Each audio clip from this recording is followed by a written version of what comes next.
2022년 4월 25일 선목교회 큐티 방송입니다. 기도합니다. 좋으신 하나님, 오늘도 함께 하심을 감사드립니다. 말씀을 묵상할 때에 인도함을 얻게 하시고 주님이 주시는 지혜로 나의 삶을 성찰하게 하여 주시옵소서. 감사를 드리며 예수님의 이름으로 기도합니다. 아멘. 오늘 묵상할 말씀은 요한 1서 4장 11절부터 21절입니다. 사랑하는 자들아, 하나님이 이같이 우리를 사랑하셨은즉 우리도 서로 사랑하는 것이 마땅하도다. 어느 때나 하나님을 본 사람이 없으되 만일 우리가 서로 사랑하면 하나님이 우리 안에 거하시고 그의 사랑이 우리 안에 온전히 이루어지느니라. 그의 성령을 우리에게 주심으로 우리가 그 안에 거하고 그가 우리 안에 거하시는 줄을 아느니라. 아버지가 아들을 세상의 구주로 보내신 것을 우리가 보았고 또 증언하노니 누구든지 예수를 하나님의 아들이라 시인하면 하나님이 그의 안에 거하시고 그도 하나님 안에 거하느니라. 하나님이 우리를 사랑하시는 사랑을 우리가 알고 믿었노니 하나님은 사랑이시라. 사랑 안에 거하는 자는 하나님 안에 거하고 하나님도 그의 안에 거하시느니라. 이로써 사랑이 우리에게 온전히 이루어진 것은 우리로 심판날에 담대함을 가지게 하려 함이니 주께서 그러하신 것 같이 우리도 이 세상에서 그러하니라. 사랑 안에 두려움이 없고 온전한 사랑이 두려움을 내쫓나니 두려움에는 형벌이 있음이라. 두려워하는 자는 사랑 안에서 온전히 이루지 못하였느니라. 우리가 사랑함은 그가 먼저 우리를 사랑하셨음이라. 누구든지 하나님을 사랑하노라 하고 그 형제를 미워하면 이는 거짓말하는 자니 보는 바 그 형제를 사랑하지 아니하는 자는 보지 못하는 바 하나님을 사랑할 수 없느니라. 우리가 이 계명을 주께 받았나니 하나님을 사랑하는 자는 또한 그 형제를 사랑할지니라. 아멘.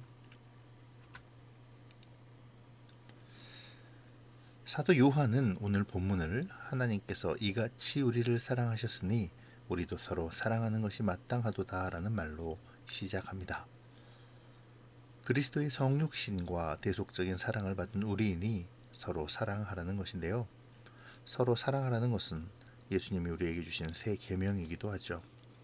요한이 사랑을 이렇게 강조하는 것은 사랑함이 성도의 믿음을 대변해 주기 때문입니다. 사도 요한은 당시의 영지주의자들 가운데 자신들이 하나님을 보았다라는 주장에 대항하여 하나님을 본 사람이 없음을 분명히 하고 하나님께서 말씀하신 사랑의 계명을 행함으로 하나님을 영적으로 식별할 수 있다고 강조합니다. 이러한 요한의 강조는 앞절에서의 그리스도의 성육신을 통한 대속의 사랑과 연결되어 그리스도인들도 공동체 안에서 서로 사랑함으로 자신들 안에 내주하시는 하나님의 사랑을 나타내어야 한다는 것이죠. 우리가 서로 사랑함으로 우리 안에 내주하시는 하나님의 사랑을 우리 안에 온전히 이루어지게 하고 그것을 통해 하나님의 내주하심을 증명해야 한다는 것입니다. 사랑하는 것으로 우리가 하나님 안에 거하는 것과 하나님이 우리 안에 거하시는 것을 알게 될 것입니다. 사실 요한의 이 말씀은 사랑이 아는 것이 아니라 행하는 것임을 말해주는 것이기도 하는데요.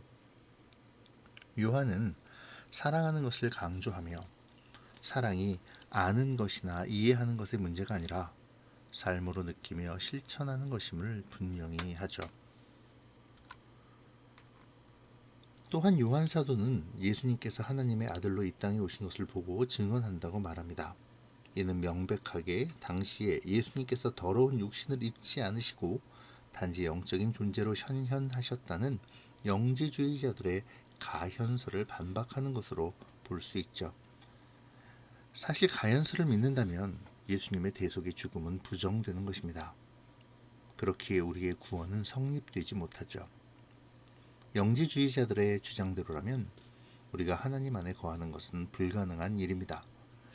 하나님께서 우리 안에 거하시는 것은 더더욱 불가능한 일이죠. 여기에 예수님을 하나님의 아들로 시인하고 그분이 온전한 인간의 모습으로 십자가에서 수치의 죽음을 당하셨다는 것은 도저히 받아들일 수 없는 일일 것입니다.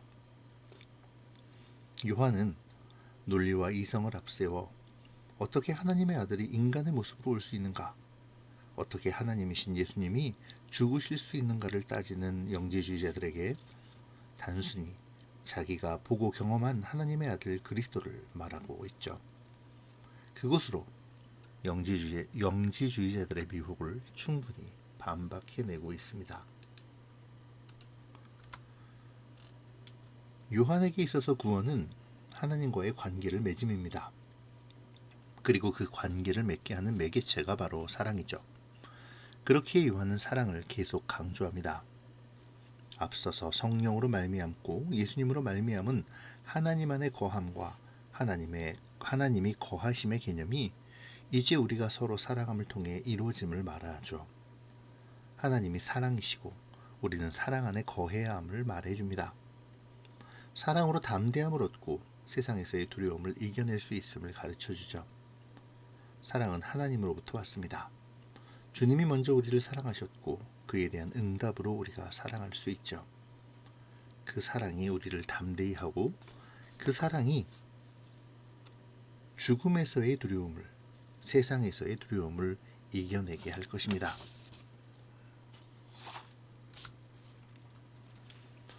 누구든지 하나님을 사랑한다 하면서 그 형제를 미워할 수는 없죠. 앞서 말한 바와 같이 주님이 우리를 사랑하셨고 그에 대한 응답이 바로 우리의 사랑이기 때문입니다.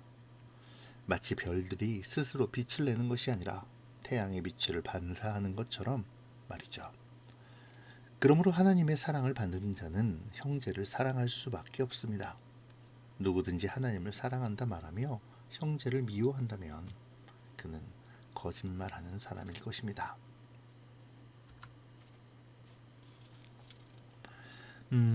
오늘 묵상은 라떼 이야기로 마무리하려고 합니다. 웬 라떼냐고요? MZ세대로 불리는 요즘 신세대들이 9세대로 여기는 것 중에 하나가 나 때는 말이야로 시작하는 옛날 자신의 이야기를 하는 사람이라고 하죠. 그렇게 보면 아마도 저는 9세대인 듯 합니다. 여튼 제가 20대 때 유행했던 그림에 대한 이야기를 좀 해보려고 합니다. 러브 이즈라는 주제 아래 귀여운 남자가 어떤 행동을 하며 한 문장으로 사랑을 표시하는 그림이죠. 주로 사랑은 상대방을 배려하는 것이라는 문장들이 왠지 모를 떨림과 설렘을 주었던 것으로 기억합니다. 어찌 보면 요한 1서는 그 사랑이란 시리즈의 커튼과도 같이 사랑이란 무엇인가를 우리에게 알려주는 것처럼 보이기도 합니다. 하나님의 우리에 대한 사랑과 우리의 하나님에 대한 사랑이 계속 반복되어 나타나죠. 마치 사랑이란 상대방을 배려하며 갖는 설렘처럼 하나님과의 교제 역시 우리가 하나님께서 원하시는 삶을 살며 하나님께서 기뻐하심을 기대하며 설렘을 느껴야 함을 말해줍니다. 오늘 우리의 신앙에서 얼마나 설렘을 느끼고 있는지요. 요즘 말로 하나님과 썸 타며 하나님이 기뻐하실 일들을 하나님께서 기뻐하심을 생각하며 즐거이 행하고 있습니까? 요한은 오늘 본문에서 사랑의 정의를 우리가 하나님 안에 거하고 하나님이 우리 안에 거하시는 것이라고 말합니다. 또한 사랑은 하나님이 함께 하심으로 두려움을 내쫓는 것이라고도 말하죠. 하나님 사랑과 형제 사랑은 하나라고도 정의합니다. 이 시간 내가 하나님을 사랑한다는 것은 어떤 의미일지에 대하여 묵상해 보시는 시간을 가지시면 좋겠네요. 하나님을 향한 나의 사랑을 한 문장씩 한 문장씩 정리해 보면 어떨까요? 사랑이란 내가 하나님 안에 거하는 것입니다. 사랑이란 하나님이 기뻐하시는 일을 한 가지씩 해나가는 것이죠. 무엇보다 사랑이란 내 형제를 하나님을 사랑하듯 사랑하는 것입니다. 우리 주님께서 나를 사랑하신 것처럼 우리의 이웃과 형제를 사랑하는 것이죠. 앞서 하나님을 향한 나의 사랑을 정리해 보았다면 이번에는 형제를 사랑하기 위한 방법들도 정리해 보시면 좋을 듯 싶네요. 하나님을 사랑하는 방법과 형제를 사랑하는 방법을 묵상하며 실천하시는 오늘이 되시기를 소망합니다. 기도로 마치겠습니다. 좋으신 하나님, 오늘도 주님의 말씀과 함께 묵상의 자리에 있게 하심을 감사합니다.